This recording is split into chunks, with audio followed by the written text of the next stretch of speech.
before the 2021 NFC title game, they traded up.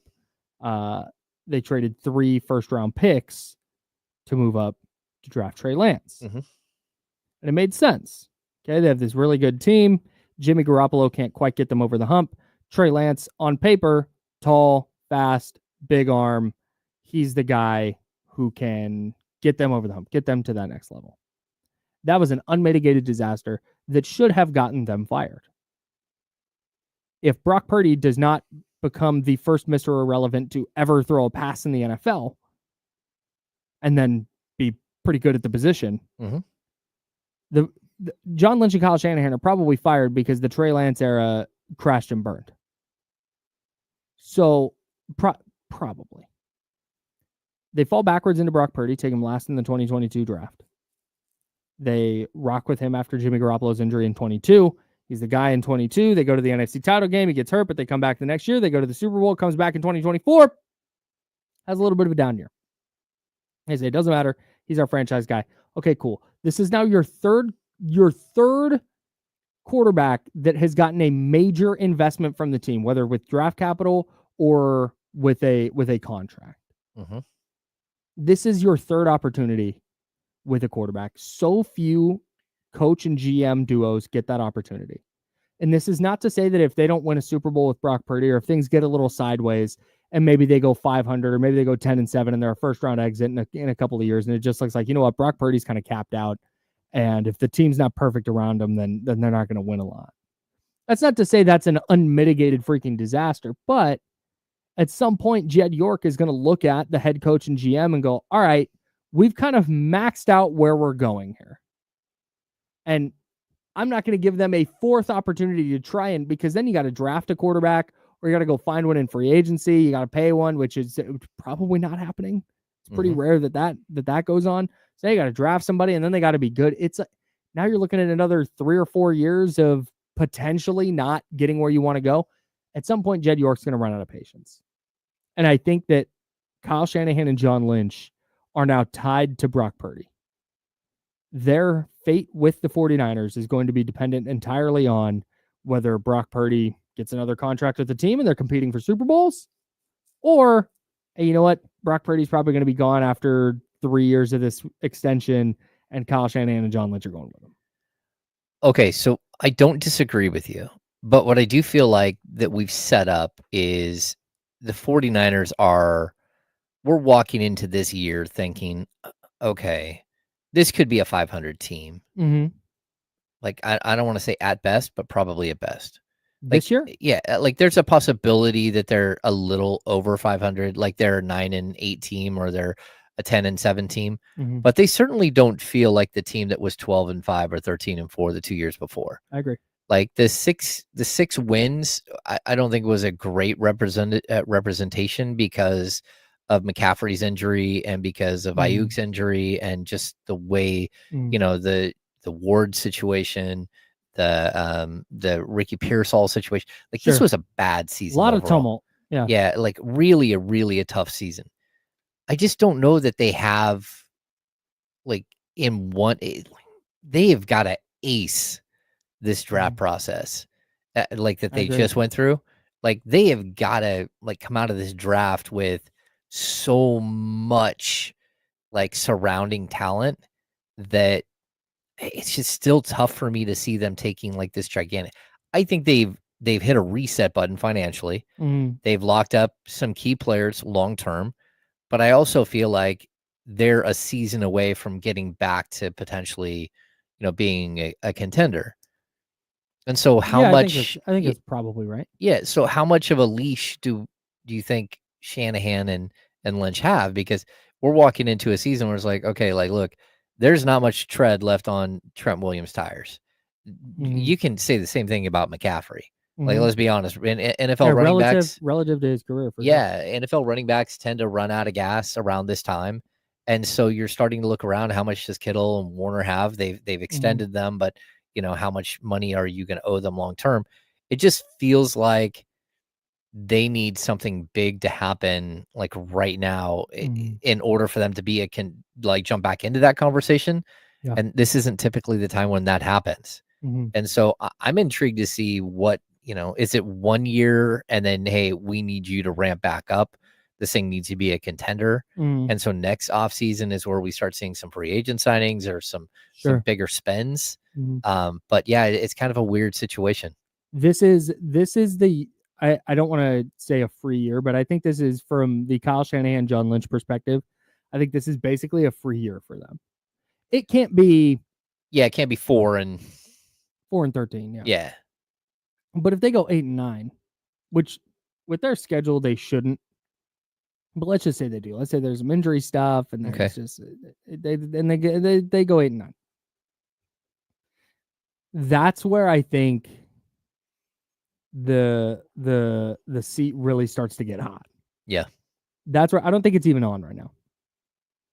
But I think, okay, Jed York turns on the warmer on their seats if this year is like a 7-10, 8-9 type of year. Is that moment where TC starts calling in every radio show saying that Shanahan should get fired? He already does that, but he'll continue for sure. Like every day. No, but to that point, but like I know that our guy, like we're having fun with that, but like at that point it would feel a lot more justified to me than it does now. Like right now it feels super overreactionary. Like, okay, fine, we get it. Yeah, you're not a Kyle Shanahan guy. That's cool. But at that point, if this year is a 7-10 type of year, now it's like, man, all right. If 2026 is not a significant turnaround, I think the 49ers would be fully justified in being like, okay, we need to go a different direction because this is 3 straight years. Yeah.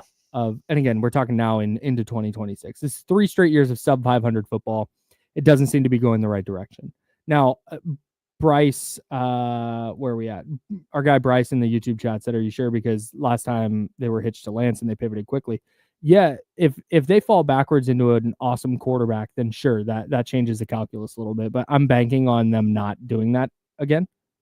Yeah, and if Curtis Rourke is Josh Allen, I don't think he is, but if Curtis Rourke, the quarterback they took in the 7th round this year out of Indiana, if he's Josh Allen, then okay, yeah, then the calculus changes. But for me, I don't think he is, and I don't think they're going to fall backwards into another franchise QB in the 7th round. Well, no, and I think the other thing you need to add is that, the first 3 years of Purdy's contract, we kind of know what they are, but it would be the dead cap, like money after that could be like wildly dramatic and really hurt this team. So you're going to see like what would you say, like $100 million up front, right? Yeah. But then the way they prorate those signing bonuses and the way that, that money, the guaranteed money works in like magical and like scary ways is that those final 2 years, you can probably move off of that contract, but it's probably still going to cost you $80 million in dead cap space or $70 million in dead cap space. And as a team who's just going through that right now, where they just cut so much money, it would be really painful to see that happening again in like 2 to 3 years. Yeah, but that may be the reality. Yeah. And if they do, if Brock Purdy is getting cut, that's the other thing real quick. It was, I say real quick, we've got time. It was reported yesterday by Mike Garafolo that there's a no trade clause, a full no trade clause throughout the duration of Brock Purdy's contract. And my reaction was, so what? Yeah. Like, okay, if you're at the point where you want to trade this dude, it's a mess anyway. Yeah. And nobody's going to want him. And if he's playing well, you're not going to trade him. So that's just there. My guess is that was some concession. Purdy was like, I want 55. And the 49ers went, I'll give you 53 with a no trade clause. Gives him a little more control over his future. But when was the last time a good quarterback got traded? It doesn't happen a lot. And if he's bad, nobody's taking him at his price tag. So no, it's brutal. He's with the 49ers. Yeah, the way that salary that contracts are structured in the NFL, just like it's nearly impossible to trade a contract of that size. Yeah, I would say too. Like I'm looking at 2017, 6-10, 4-12 the next year, and then the 13-3 year. The Niners took the step back to go to 6-10, but then 10-7, 13-4, 12-5. I don't think this 6-10 here that we're looking at from 2020 and the 6-11 from this year, are equal when all things are considered. And really? How come? I just have a tough time. I think that the way that the Niners this season went was like a decline, a sharp drop off season, where I think the 2020 season was like, oh, we were way up here. We had a really bad, like, circumstantial things happened, and then they jumped right back up to 10-7 and grew. I think going from 6-11 to 10-7 this year, it might happen. The schedule might be simple. The schedule's pretty soft. Okay, so if the schedule on paper preseason, we don't know how every team's going to play, but on paper preseason, it looks like a soft schedule. So if they go 10-7 this year or 11-6, I would be surprised, because I don't think that they have the depth and they're relying on so many young players to get them to that point. And so I'm just intrigued to see how it plays out. But I don't think that they're like, I would be shocked to see this be a full-fledged, like, no doubt playoff team this season. I hadn't thought about that, but my knee-jerk reaction is I actually feel like the years are similar in some way. The difference was in 2020, there were injury problems. I think Richard Sherman had an Achilles thing early in that year. D Ford, of course, had all of his, I think it was a back thing. Jimmy Garoppolo wound up getting a high ankle sprain in week 2, I think. Yeah, Nick Mullins started week 3. Was their leading passer on the season. Yeah, and then Jimmy tried to come back against the Dolphins, and they got housed by the Dolphins at Levi Stadium. Like, that was an ugly year. But the big difference for me between those two seasons is because that was also the offseason they traded DeForest Buckner and brought in Javon Kinlaw. And so they were kind of revamping their defensive line and trying to figure that out. The big difference for me was 2020 was the year we went, oh, Jimmy can't be the guy. Yeah. It looked like that in 2019, where in the Super Bowl, he just didn't quite have enough to compete with Patrick Mahomes. And then he got hurt and then got hurt again. And it was like, all right, this guy. Yeah. Like, he's very clearly. And then sure enough, that offseason, they make the trade up for Trey Lance. That was a big difference there. But also that was the year that, man, that was so long ago. That was the year week 1, their starting wide receivers were like Dante Pettis and Trent Taylor. Because they had injury stuff, and there was a COVID year. And then they had the game against the Packers where Richie James had the huge game because all their receivers were out. The entire wide receiver room had COVID except for Richie James. Yeah, that was a strange year, but man, it feels similar to me in that it was bad in the moment, but then they made a couple of tweaks and the next year started, and it was like, oh, okay, they're here. They're back. They went to the NFC title game, and they went on a big run at the end of 2021 to go to the NFC title game. But it was a reliance on kind of the talent they had. Deebo Samuel had the All-Pro year. This year, I think you're a little bit deeper from a talent perspective. Elijah Mitchell was a revelation in 2021 as well when he was healthy.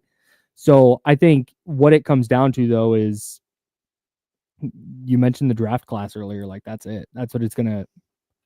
The health stuff is going to matter. Christian McCaffrey obviously needs to be around. What does Brandon Ayuk look like? Can Ricky Pearsall stay healthy? Can Trent Williams play a full season? Like, there's all this injury stuff to be sure. But man, if Mykel Williams can't play, that's a disaster. That's your first round pick. Oh yeah. Alfred Collins, your second round pick, can't play. That's a disaster. Nick Martin, the guy you brought in to replace Dre Greenlaw, he can't play. That's a disaster. Like, they are banking a lot on their 2025 draft class being good and being that like influx of talent that they relied on in the 2021 season. Yeah. That's kind of how I'm viewing it, because the 2020 season did feel like this might just be the end of this run. They had a nice run in 2019. And then I think a lot of us, like, this could be the end of this run. And you're hoping that there's the next group of players that are, you're building around, but it's tough, especially, again, you're already walking into the season knowing that Ayuk is out for probably half the season, and you're going to have to rely heavily on wide receivers that you haven't had to rely on before, and you don't have the trust with, so I think it's going to be interesting. It's worth noting that in that 2021 season, you're talking about the year after the 6-10 2020 season, they were 3-5 after week 9. And if you remember, that week 9 game against the Cardinals was Colt McCoy went into Levi Stadium and cooked them. Yeah. They lost 31-17 to the Colt McCoy-led Cardinals to fall to 3-5. But then they went 7-2 down the stretch.